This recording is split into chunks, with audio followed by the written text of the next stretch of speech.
The title of the story is Bahot Kuch Hota hai. One Sunday morning, I had an unusual visitor. He was a close friend from my childhood days and had always been our neighbor then. We had not met in 35 years. Suddenly, he appeared with his son without any prior notice. 35 years is a long time, and much had happened since we last met. The young, handsome teenager I had known then now looked short, tired, with a bald head and a paunch. The confident, talkative person had become a little diffident, anxious, and hesitant. I wonder how I appeared to him. I was very happy to see him. We had great times as children. At the back of my mind, I remembered those carefree days. No wonder the words of beautiful ghazal sung by Chitra and Jagjit Singh, "Wo kagaz ki kashti, wo barish ka pani," bring tears to our eyes at times. My friend introduced his son to me. He was a young man of 22 years with a bachelor's degree in electrical engineering. He looked indifferent and was not interested in our talk. I casually asked him what he was doing. He perked up. "I want to join a software company and then go to America. I want to stay there for 5 years and come back and start my own company and become big. I know that with 10,000 rupees one can build an empire. Is it not true, auntie?" I did not know what to answer, because starting a company means a lot of struggle and hard work, and success is unpredictable. "Where are you working now?" "I am not working anywhere. I am waiting to join a good software company." Do you have background in programming or any experience?" "No, I don't, but I am sure I'll learn fast. I don't want to take up any other job now. If I take up a non-software job, I'll get a salary of only 5 or 6,000 rupees, and I'll have to be on the side too. It's not at all big money, so I haven't taken up anything."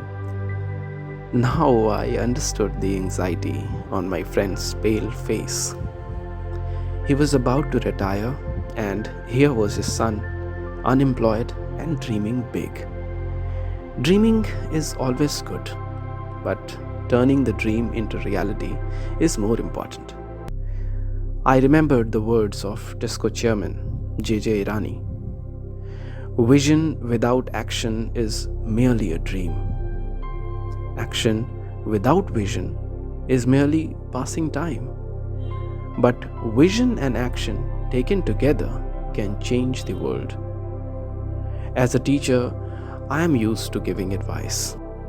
So whether he liked it or not, and whether he had asked it or not, I gave him a piece of my mind. When he left with his father, his face was glum. I could not help recalling the laziness and conceit of this young man when I met a boy with a totally different attitude sometimes later on a beach in Odisha, because Odisha is blessed with both nature's beauty and magnificent examples of our nation's cultural heritage. Most of us know only of the state's famous tourist attractions. There is a place, however, that is not as well known, yet extremely beautiful. It is a small sleepy town of fishermen known as Chandipur, facing the Bay of Bengal. It is approximately 200 kilometers from Bhubaneswar by road. It has a small guest house, but few visitors come here. Those who do make it this far are treated to a game of hide and seek with the sea.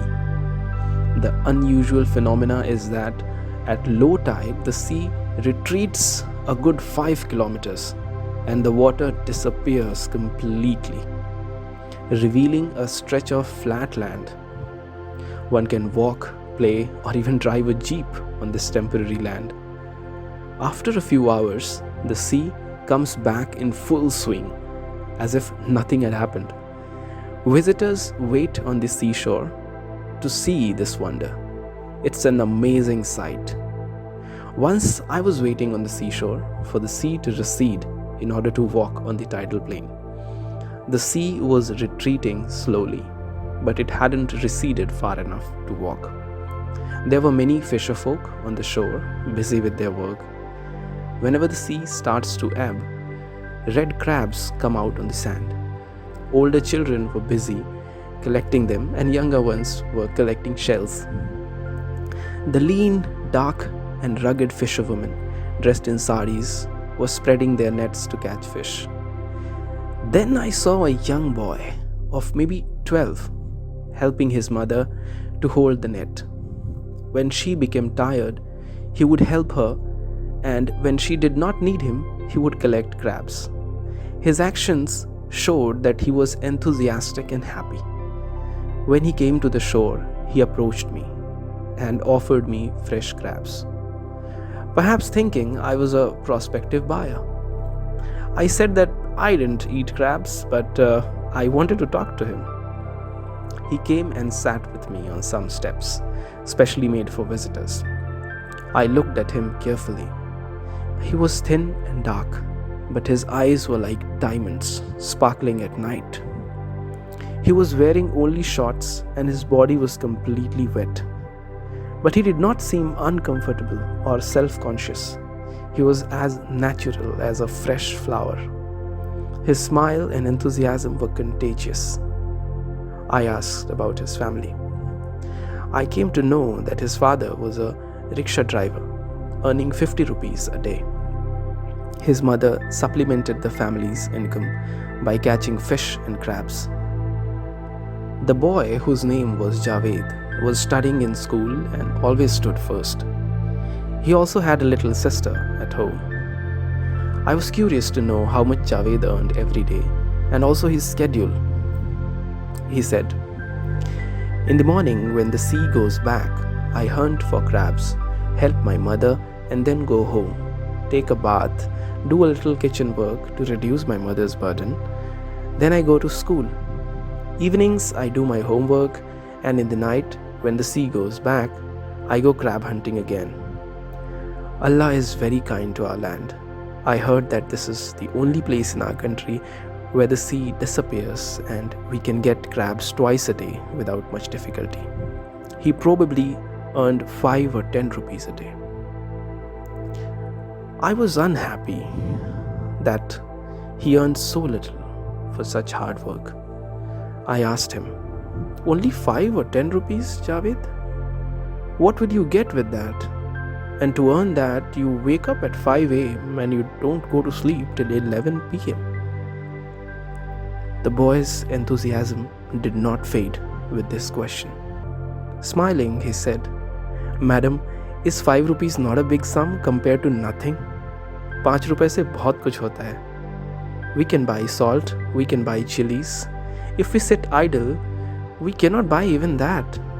Nobody gives us money in hundreds and thousands. Every drop makes an ocean." I was amazed at Javed's answer. A poor fisher boy had reminded me of the famous saying, "It is better to light a candle than to curse the darkness." Then I remembered my friend's son wasting his time as he waited for a lucrative software job. Thank you.